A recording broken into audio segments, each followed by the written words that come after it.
So hi everybody, my name is Caitlin Cope. I am a financial aid specialist here at Saddleback Community College. I've been with Saddleback College since for the last 5 years. I reached my 5-year mark just this last June. So I have an extensive knowledge of financial aid. I've been in financial aid for about 10 years. So while we go into that, I ask that if you can hold all questions till the end of the presentation, just in the interest of time, it would be greatly appreciated. Please feel free to put them in the chat and I can go back to them later on as we go along.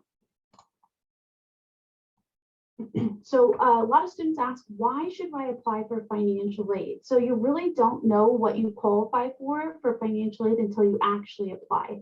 The reason for that is the Fafsa and the DREAM Act both have a formula that they go through in order to determine what your financial aid is and determine what your financial need is. So it's kind of a lengthy process to do it by hand. It takes up to 4 days. So that's why we recommend doing the application, so we can kind of help you see what you actually qualify for.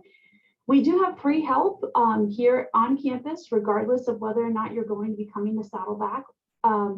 We do have our Fafsa and DREAM Act application workshops every Tuesday from 4 to 5 p.m. in our Career Center here on campus. We also offer online Zoom sessions that are open to the public. The website, on our website, you can find the link for that, where you can pop in and get one-on-one help from a financial aid specialist with your application or any other questions that you may have. And then you can also come in person to our office and receive some assistance as well during our business hours. It's also free, so you should never be paying for the Fafsa or DREAM Act application. A lot of scam sites that say that they're the Fafsa or the DREAM Act ask for payment, so please don't fall victim to one of those scams. In the next slide here, I'll show you the actual websites, which are here and here. They're both .gov websites, but there is a difference between the two applications. The Fafsa is which stands for the Free Application for Federal Student Aid, is for U.S. citizens and eligible non-citizens. So an eligible non-citizen would be somebody who has a green card, a certificate of naturalization, or asylum. The DREAM Act application is for students who qualify for the 8540 laws of the state of California, meaning they are graduating from a California high school, but may be undocumented. So the purpose of these applications is to determine your financial aid eligibility based on your citizenship status. So one or the other, you should never be doing both. And it is important to remember that they are .gov websites. So moving forward, so you know what they look like. This one here on the top is the Fafsa. The one here on the bottom is the DREAM Act application. So if you're not seeing one of these when you're logging in, depending on which one you're doing, you may be in the wrong spot and maybe want to give us a call for help or come in for assistance, and we'd be happy to help you. So there's two main requirements to qualify for financial aid. The first is to determine the student's unmet need. So basically to determine how much we can pay the student financial aid. So they take the cost of attendance of the school, and this, keep in mind, varies from school to school. So obviously a community college is going to have a lower cost of attendance as, say, a UC or a private school. So it's something that will vary from each individual school. So after that cost of attendance, you would subtract what's called your expected family contribution, or EFC number. That number is generated in the lower right-hand corner of your confirmation page after you complete your Fafsa or your DREAM Act. And that equals your remaining student need and potentially how much aid you could receive from the application itself. There's two other main requirements, is to have a minimum 2.0 cumulative or overall GPA and complete 67% of all units attempted. Another note with the Fafsa and the DREAM Act, I didn't cover in the last slide, and I apologize, was that the Fafsa and the DREAM Act have to be done each individual year of academic year that you're going to school. So it's not a one-time thing.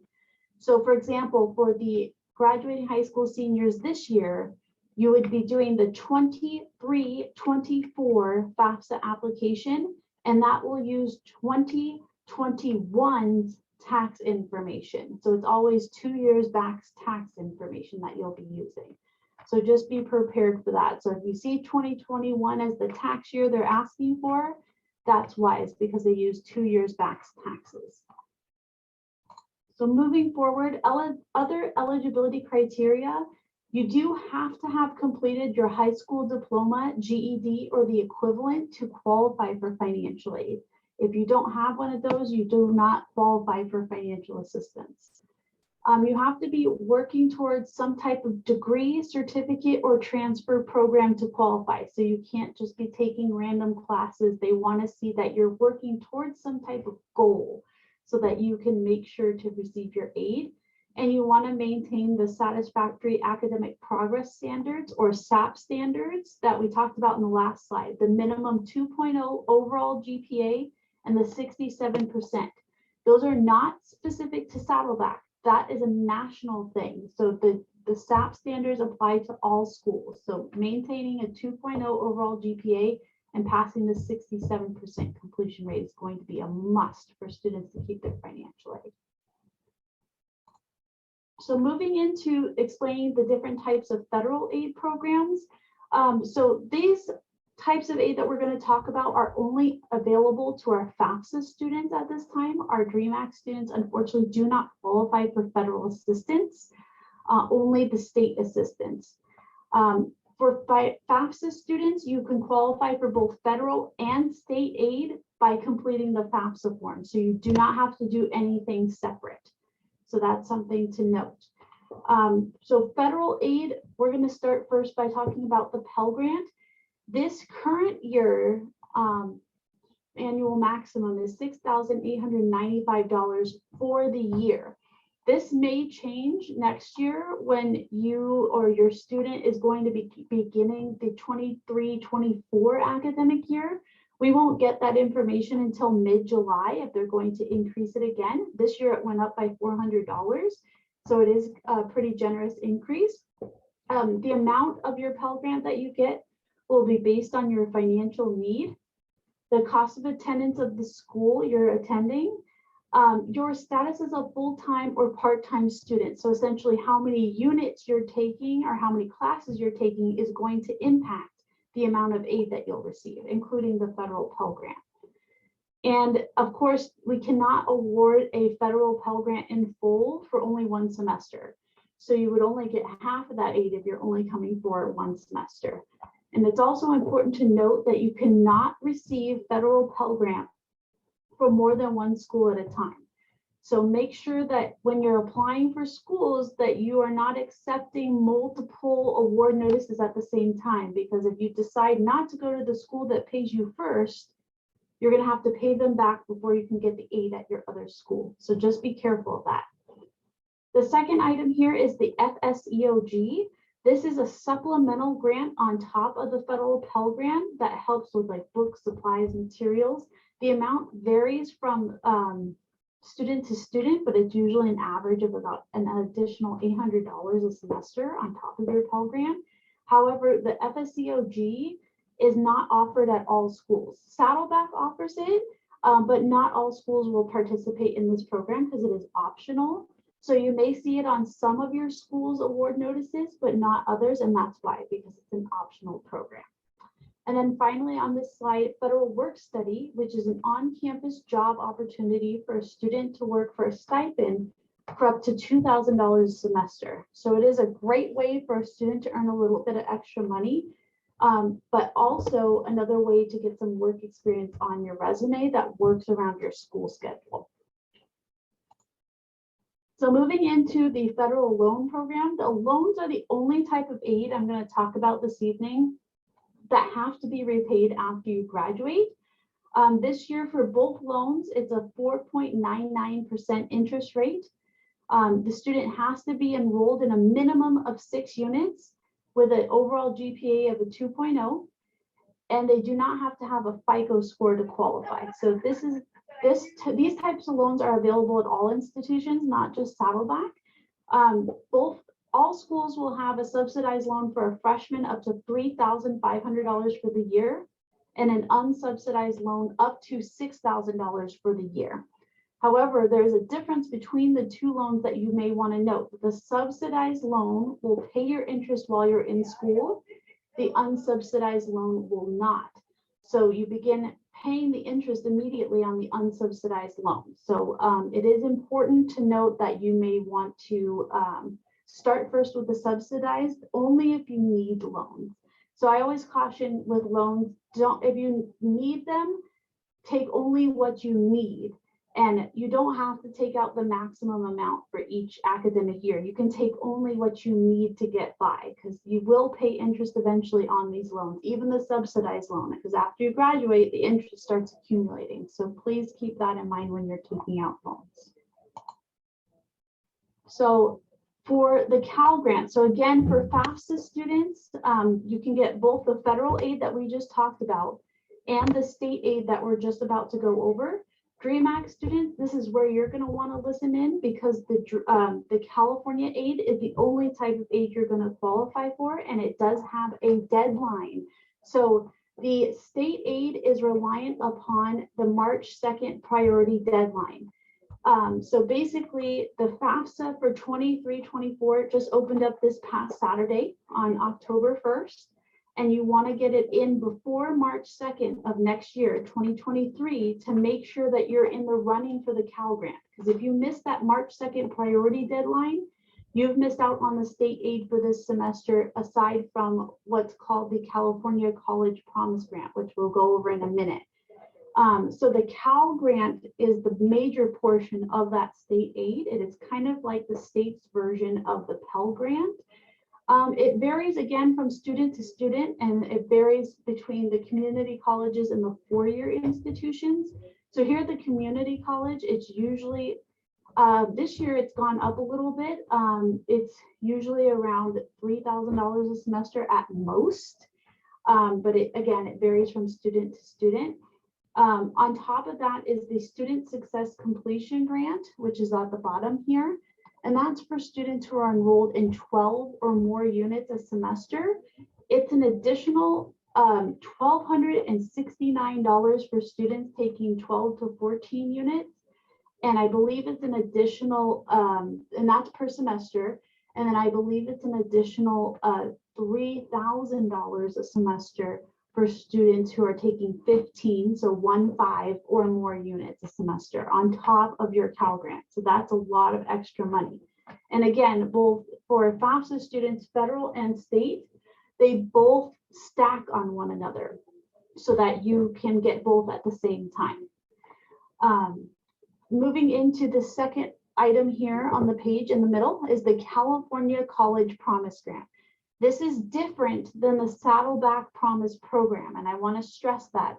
The California Community College Promise Grant only waives your tuition up to $46 per unit if you're a California resident and you meet certain income thresholds, which I'm not going to go into because it'll give you a headache and it'll take more than the time allotted we have together tonight to go over. But if you have questions about it in specific, I'll have my email at the end. You can always shoot me an email and we can go over that one-on-one. You do have to maintain a minimum 2.0 GPA to qualify and complete at least 50% of the courses that you take at the college to continue to receive this. And this is only available at the California community colleges. It's not available at the four-year or private institutions. The Saddleback Promise Program, which is probably what you've heard of, is basically the Saddleback colleges promise that you would get free tuition for 2 years at the community college. So it's like free tuition, books, supplies, materials. It basically covers everything, while this California College Promise Grant only covers tuition. So the Saddleback Promise Program is held by a different office. It is not my office. I cannot answer questions to that because it is outside my realm of knowledge. I can, if we need to, at the end, I can bring up their webpage and we can provide you their webpage so you can go on and find out more information about that. And then finally here is the Chaffee Grant Program. This is for students who are in the California foster care system between their 16th and 18th birthday and have not yet reached their 26th birthday before July 1st. Before July 1st. I'm sorry, I'm tangling up my words here. You do have to do a Fafsa or a DREAM Act to qualify, but also would need to do a California Chaffee Grant Program application. This is a separate application. We have it listed on our website as well as most other schools do as also. It's not very hard to do, and it's usually an additional $2,000 a semester on top of everything else that you can receive, which is really nice. And sometimes that even goes into the summer sessions, which a lot of the other aid doesn't cover all the time. So moving into, excuse me, our DREAM Act student notice, I always let our DREAM Act students know that a DACA status isn't required to qualify for the DREAM Act application, but you definitely want to meet that March 2nd priority deadline that we talked about a moment ago, because that's going to be, if you don't meet that deadline, you're going to lose a majority of your aid.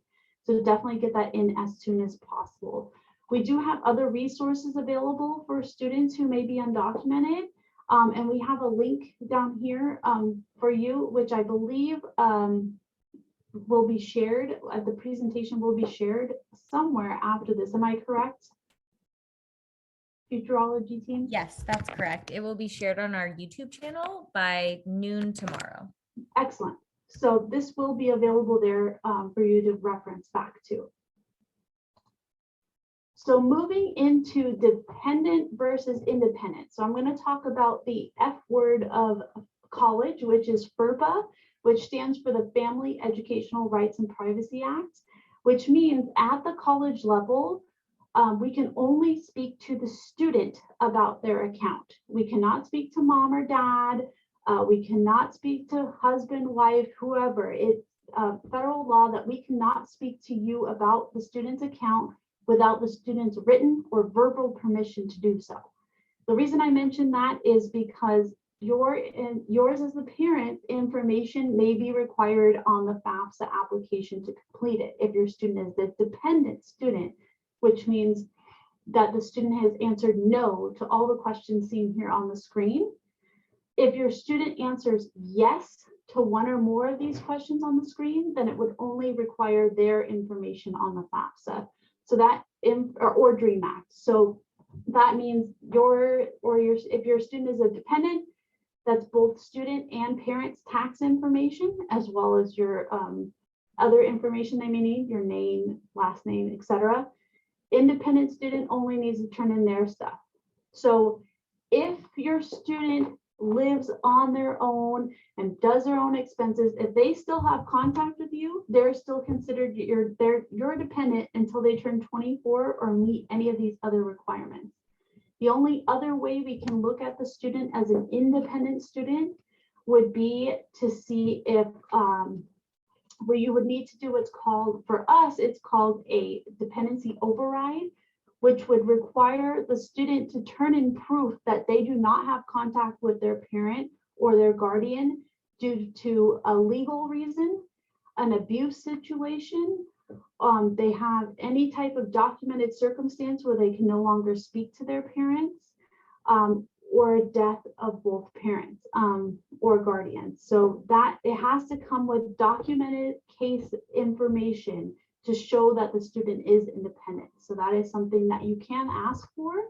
However, if the student's just living on their own and paying for their own expenses, that's not going to fly as a dependency override excuse for any school. So you have to have the documentation to back up the independency requirement. So moving on to applying for financial aid. So the first step for our FAFSA students will be to create what's called an Fsa Id. And I'll explain that in the next slide forward. The second step would be to fill out a Fafsa or a DREAM Act application, depending upon your citizenship status. Remember, again, do not do both, do one or the other based on your status. And then the third would be to follow up with the school you're planning on attending.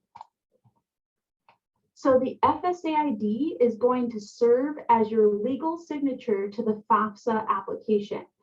So For this, you will need to create one using an email. So I recommend for students, we have this problem every year, use your personal email, not your school email, to create the FSA ID, because your school email with your high school will expire after you graduate, and you may have trouble getting back into the signatures FSA ID for future FAFSA applications. Like I said, it has to be done every single year. You want to make sure to have access to this, so I recommend using a personal email that you can get into. To create one, you will need your social security number, your full legal name, so please do not use nicknames or preferred names. It has to be your legal name, and your date of birth. Sorry about that. Please double check all the information before you submit it. So double check that your social security number is correct and your date of birth is correct before you submit it, because we at the schools cannot help you to fix this if it's something that's gone wrong when you filled it out. You would have to call the Department of Education to help you fix it, and that could be a couple hours long phone call. So definitely be careful when filling it out. Double check everything's accurate before you submit. If you're a dependent student, one of your parents will also need to create an FSA ID. So if your parent already has created an FSA ID for themselves, either for another sibling or for themselves to fill out their own FAFSA, they can still use that one, but you have to have a separate FSA ID. And both parent and student have to use a separate email address or it will not work. So make sure you're using each an independent email address of one another. If your parent cannot create an FSA ID because they don't have a social security number or maybe don't feel comfortable making an FSA ID, you can submit a paper signature page, which is another option for signing at the end of the FAFSA application. And that's where you would print it, your parent would sign it, date it, and you send it to the PO box number at the bottom of the page. Do not return it to your school's financial aid office. They can't send it for you because of that FERPA law that we talked about a few minutes ago. So definitely send that into the PO box number at the bottom of the page. If you are sending it though, it does take longer. So I recommend doing this as soon as possible because it can take up to, right now, it's been taking up to a month to process. So make sure you get on that right away. So after you submit your FAFSA or your DREAM Act, it's usually never the final step. So you'd want to follow up with the school you're planning on attending to see if you have any additional documentation that's going to be asked for. So each student gets asked for, every student gets selected for a different set of documentation at random by the federal government and the state government in the case of our DREAM Act students. So those documents should be sent to you usually, like for example, Saddleback, we notify you via email and we tell you where to go to log in. For us, it's the saddleback.verifymyfafsa.com portal. For us here at Saddleback, it takes 6 to 8 weeks to process that documentation from the date it's turned in. That could be a different processing timeline for each individual school. So some schools take longer, some schools take a shorter amount of time. We're kind of in the middle. We have 6 people that process about 26,000 student files.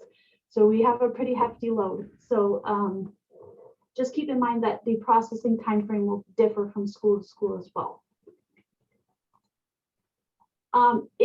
So like I mentioned earlier, the FAFSA and DREAM Act for 23-24 is going to use 2021's tax information. So that might not be representative of your current financial situation. And if that's the case, each school has a something called, well, we call it a family contribution appeal. Other schools may call it an EFC appeal or the expected family contribution appeal. And what this appeal does is replaces that 2021's tax information with 2022's tax information after it's been filed. So you have to have filed your 22 taxes before you can replace 21s with 22s. So that's something to take a note of.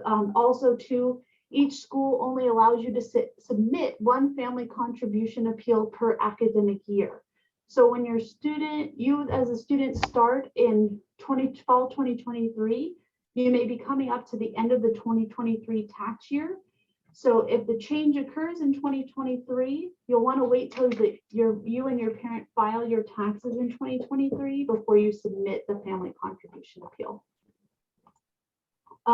So with us, this is our way to submit the family contribution appeal.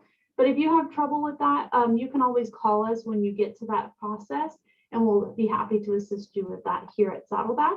If you're going to go somewhere else, definitely call the school and see if they have a different process. So moving into scholarships. So there's a lot of different ways to find scholarships. I always recommend for graduating high school seniors, check with your school's guidance or counseling office first, because there's a lot of a lot of scholarships for graduating high school seniors that aren't taken advantage of every year. So there's some from the local community, there's some from different state government programs. There's a lot of different ones that are given specifically to graduating high school seniors. So it's in your best interest to definitely go and speak to your guidance or counseling office. Usually they have them also listed on the counseling or guidance office webpage of your school, so you can check out what's available through the school itself.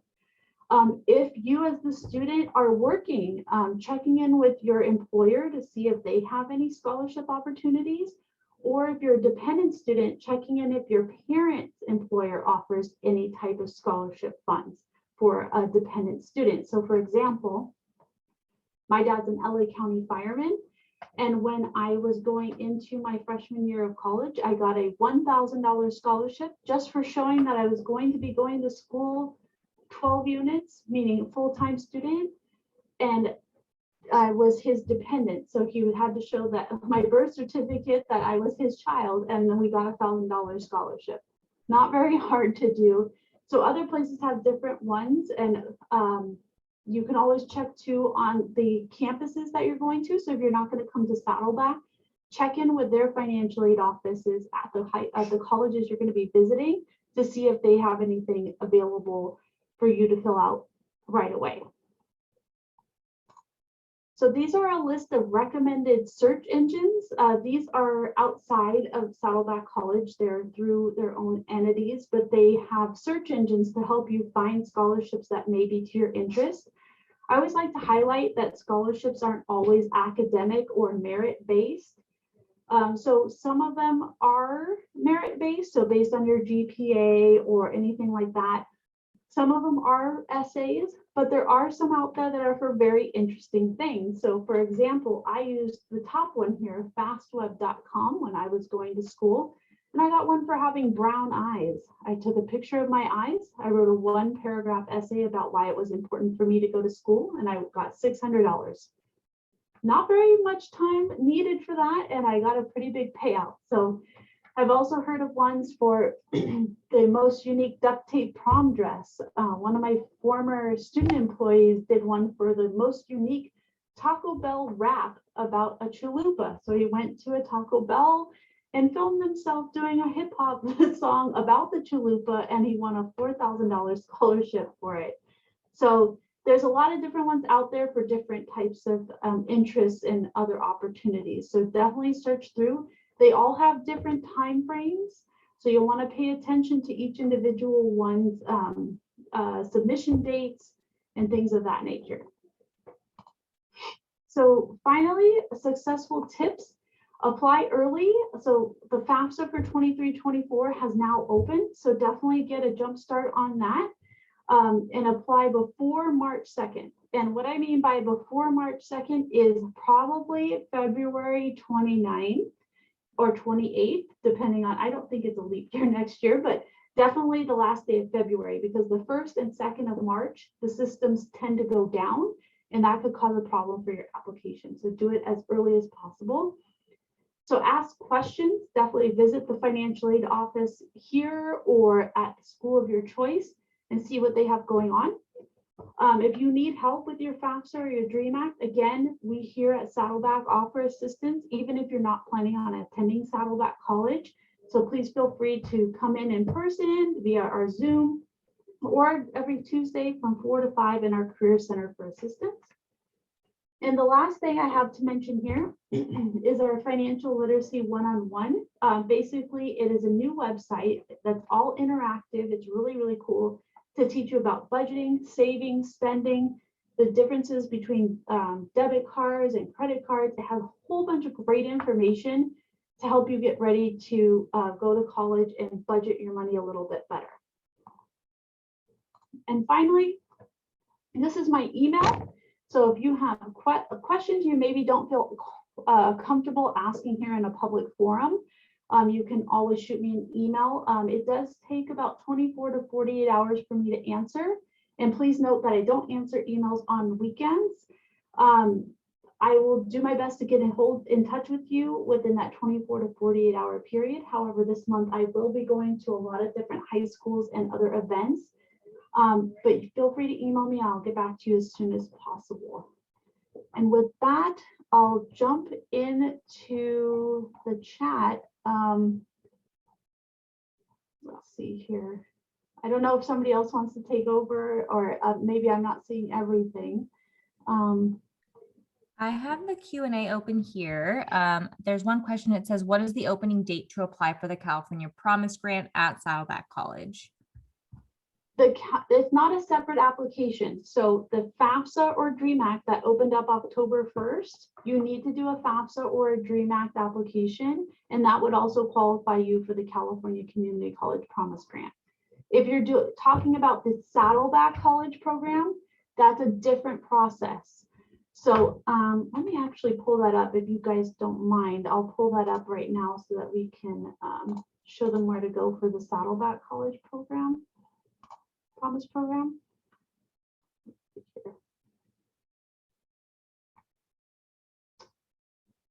One second here,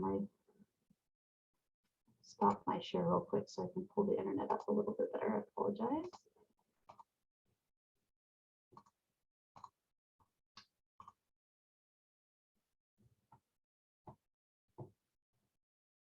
Dear, this thing is not going. I told you I was having technical difficulties.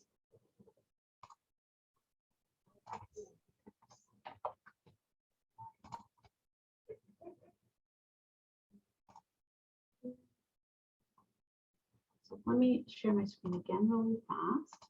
So on our main web page here, you can see you to go to Student Success Promise Program, and this would give you all the information about the Saddleback College Promise Program.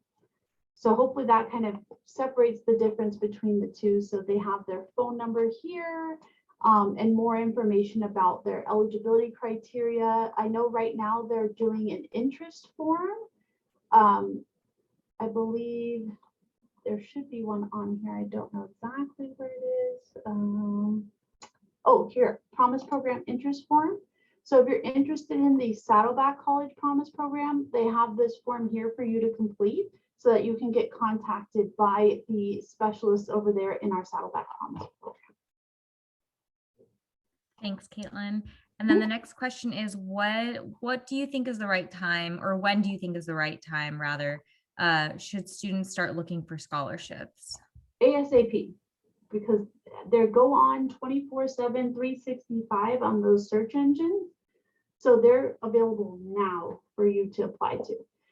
If your student's a junior in high school, it's even a good time to start looking now. Some of them are available for juniors in high school, but mostly they're for seniors or continuing higher education students. Hey, hi, Caitlin. I'm going to go through the questions that were asked in the main chat. Okay. So the first question is, are there separate applications for each of these grants needing to be filled out separate from FAFSA? No. The answer to that is no. The FAFSAs and the DREAM Act are all encompassing. So it's a one and done kind of thing to put your hand in all the different cookie jars.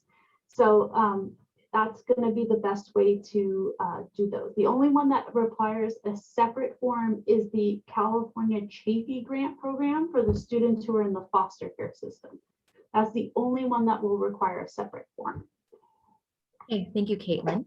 The next question in the main chat is, What determines children use support requirement? Is it if you claim them on your taxes? No, it's only if you claim, it's basically if you support them 50% or more, they live with you 50% or more of the time, then you can put them as your dependent.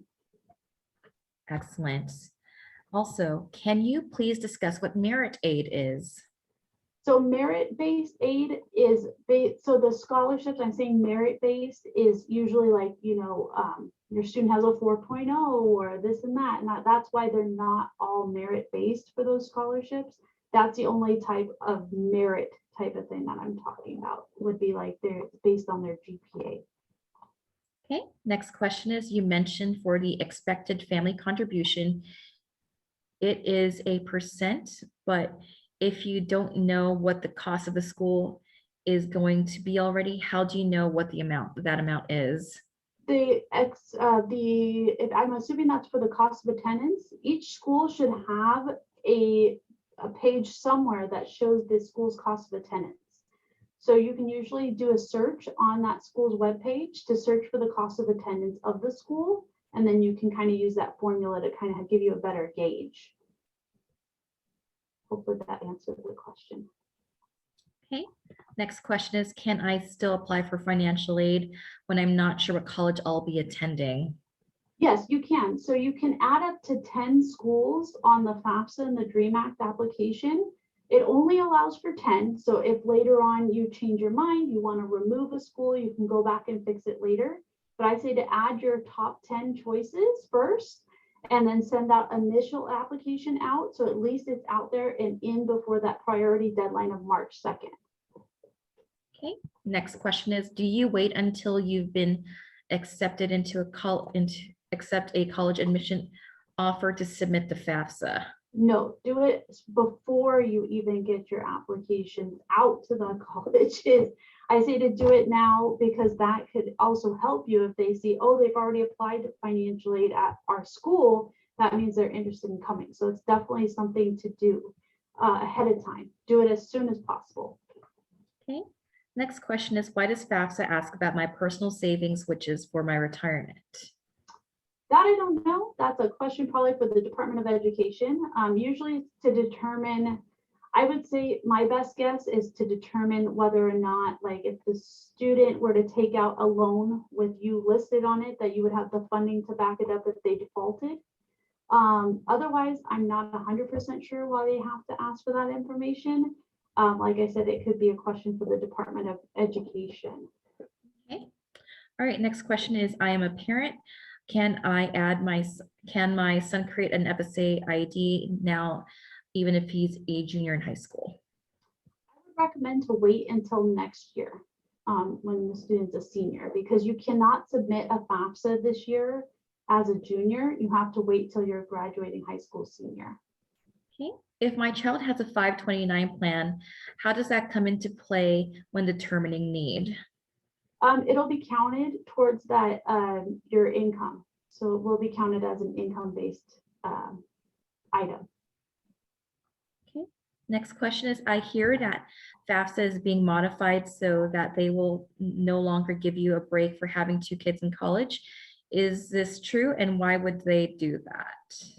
That I don't know. I haven't heard of that. The only thing I've heard that they've changed that's really different this year is they took away the gender question for students. Other than that, I haven't really heard of any updates on anything like that. Like I said before, you can always call the Department of Education, and I'll put their number here because they would be the best bet for that. So give me 1 second. All right, friends, as Caitlin is getting that number in the chat, we have time for 3 more questions because we do have another presentation after this. However, Caitlin, please drop your contact information in the chat so parents and students can also get a hold of you if they have any further questions. Awesome. All right. Are the requirements for FAFSA the same for students transferring into a college as a junior, not a high school senior? They're transferring into college as a junior. So they're graduating as a junior, or they're going to be taking classes as a junior. So this is like split between high school classes and senior classes? Or, So it would mean like if they're transferring as a high school, if they're transferring from a JC to a four-year university, that's what looks like what they're asking. Oh, okay. So, yeah, they're the exact same thing. You would just put in your information that it's asking for. So each year the tax information question is going to change. And then basically you just submit it each year. Just make sure you have the correct school on. So when you're transferring from your JC to your 4-year, make sure your 4-year is listed on there so that you can make sure it gets to the correct person. Thank you. And then I think we skipped over one. Someone asked, can you clarify what it means when you say they are dependent if you support them 50% or more? So yeah, basically you provide housing, food, clothing, transportation, things of that nature for that person. You provide more than 50% of that support for that person. So basically, you know, most students who are dependent have some sort of stuff being covered for them, like housing, food, clothing, that kind of thing. Hopefully that kind of helps. Okay, and we have time for one more question. If I'm applying to many schools, should I start applying to specific school scholarships now or after I'm accepted? Read that question. What was it? Can you repeat it? I don't see that here. Okay, it's in the Q&A section of the presentation. If I am applying to many schools, should I start applying to specific school scholarships now or after I'm accepted? It depends on the school. So I would say to reach out to the school and ask them what their recommendation is, because again, that can all vary. Okay, that's about all the time we have for Q&A. Our next presentation is going to be on UC admissions. So Caitlin, thank you so much for your time, for sharing information about financial aid, FAFSA, CADA, etc. We very much appreciate your time. Yeah, and if you have questions, my email again is in the chat. Feel free to email me and I'll get back to you within that 24 to 48 hour period. Thank you again for your time, and I hope you all have a good evening. Thank you, Caitlin. Thanks, everyone.